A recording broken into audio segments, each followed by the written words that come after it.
Assalamualaikum warahmatullahi wabarakatuh. Perkenalkan, nama saya Ulfatul Karimah, NPM 19040148.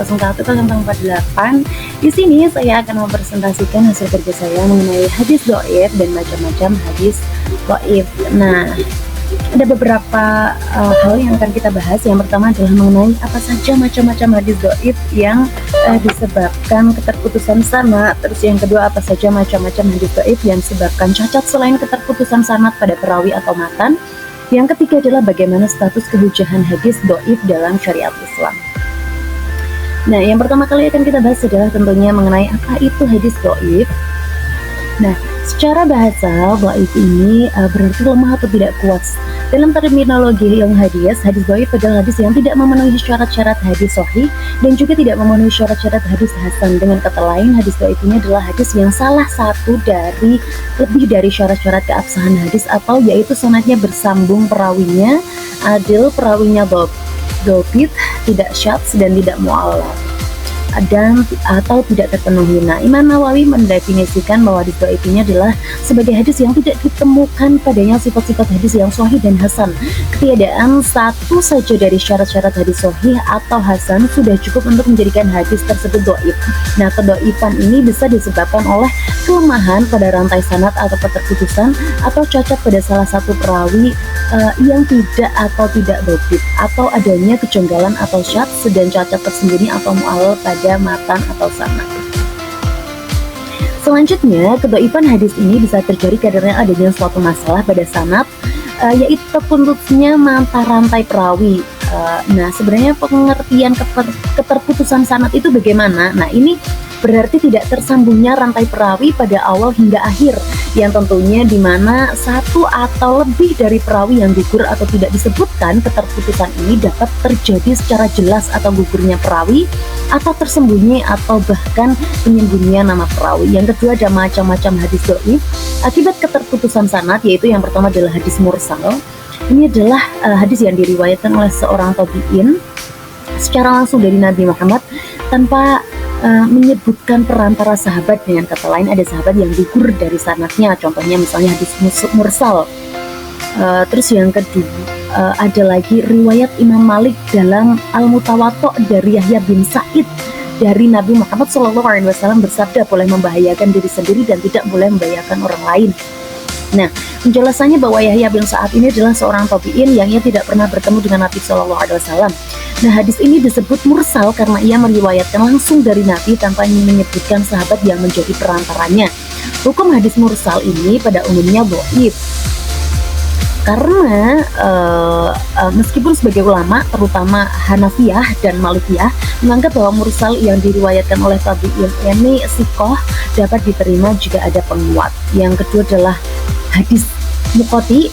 Muqati itu apa toh? Muqati ini adalah hadis yang sanadnya terputus pada satu tempat saja, yaitu satu perawi yang gugur di tengah sanad selain gugurnya sahabat. Bisa juga terputus di dua tempat yang tidak berurutan.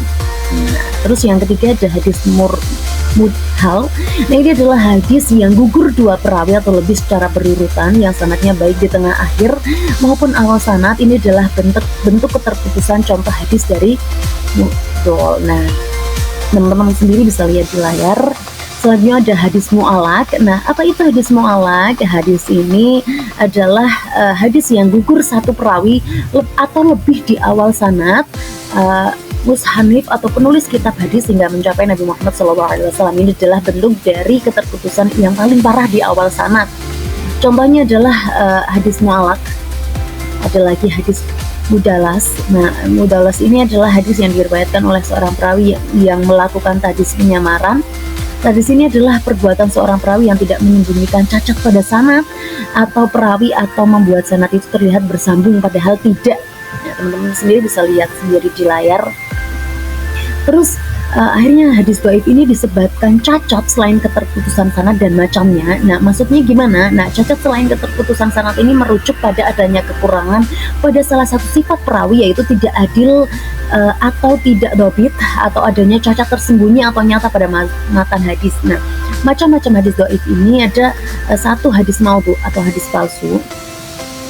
Teman-teman bisa lihat sendiri contoh dari hadis maudhu. Terus ada hadis matruk atau yang ditinggalkan. Maksudnya adalah yang diriwayatkan oleh perawi yang dikenal pendusta dalam urusan dunia, atau orang yang sering berbuat dosa besar, atau orang yang sangat lalai dan banyak melakukan kesalahan dalam meriwayatkan hadis. Terus ada hadis mungkar. Hadis mungkar ini adalah hadis yang diriwayatkan oleh perawi yang dhaif dan atau sangat lemah dan riwayatnya menyelisihi riwayat perawi yang sikoh atau terpercaya. Terus ada lagi hadis mu'alaq atau berilat. Ini adalah hadis yang secara lahiriah tampak sahih, tetapi setelah diteliti secara mendalam oleh para ulama hadis yang ahli atau mutqin ini ditemukan adanya ilat atau secara tersembunyi yang dapat merusak keabsahan hadis tersebut, baik pada sanad maupun matan. Ilat ini biasanya sangat halus dan hanya bisa dideteksi oleh ahli ilmu hadis yang mumpuni. Terus ada hadis syadz atau janggal, yang tentunya hadis ini diriwayatkan oleh perawi yang sikoh atau adil dan dhabit, tetapi riwayatnya menyelisihi riwayat perawi yang lebih sikoh atau riwayat jamaah atau mayoritas perawi yang sikoh. Terus ada hadis mutorib atau goncang, ada hadis mahjul atau tidak dikenal, ada lagi hadis mubham atau tidak jelas. Nah, lalu kehujahan hadis dhaif. Nah, status hukum penggunaan hadis dhaif dalam syariat Islam ini merupakan salah satu pembahasan yang penting dalam ilmu hadis, sering menimbulkan perdebatan secara umum. Para ulama memiliki pandangan yang sangat berbeda tergantung pada konteks penggunaannya. Yang pertama adalah tidak dapat dijadikan hujah dalam hukum dan akidah, karena mayoritas ulama hadis dan fuqaha sepakat bahwa hadis dhaif ini tidak dapat dijadikan hujah atau dalil dalam masalah hukum syariat atau halal haram dan akidah keyakinan dari segi hukum ataupun dari akidah, karena kita bisa lihat di layar tentang penjelasannya. Terus yang kedua adalah boleh dijadikan hujah dalam fadhailul a'mal atau keutamaan amal, karena meskipun tidak dapat dijadikan hujah dalam hukum dan akidah, sebagian besar ulama termasuk Imam Ahmad Imam Nawawi dan lainnya juga membolehkan penggunaan hadis dhaif dalam konteks ilul a'mal atau keutamaan amal dan anjuran dan ancaman dan kisah-kisah hikmah dengan syarat-syarat tertentu. Terus yang ketiga ada syarat-syarat penggunaan hadis dhaif dalam fadhailul a'mal. Yang pertama adalah kedhaifannya itu tidak terlalu parah. Yang kedua adalah hadis tersebut berada di bawah asal yang umum.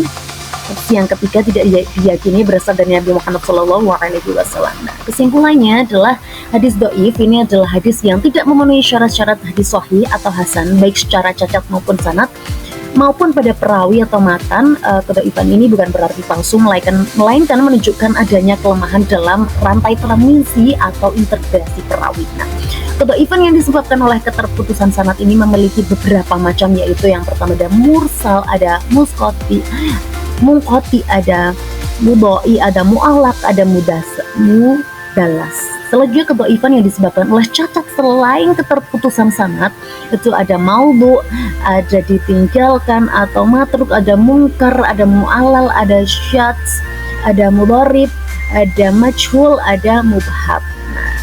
Selanjutnya, kehujahan hadis dhaif ini memiliki batasan yang jelas, tidak boleh dijadikan hujah dalam masalah hukum syariat dan akidah. Namun, sebagian besar ulama membolehkan penggunaannya dalam fadhailul a'mal.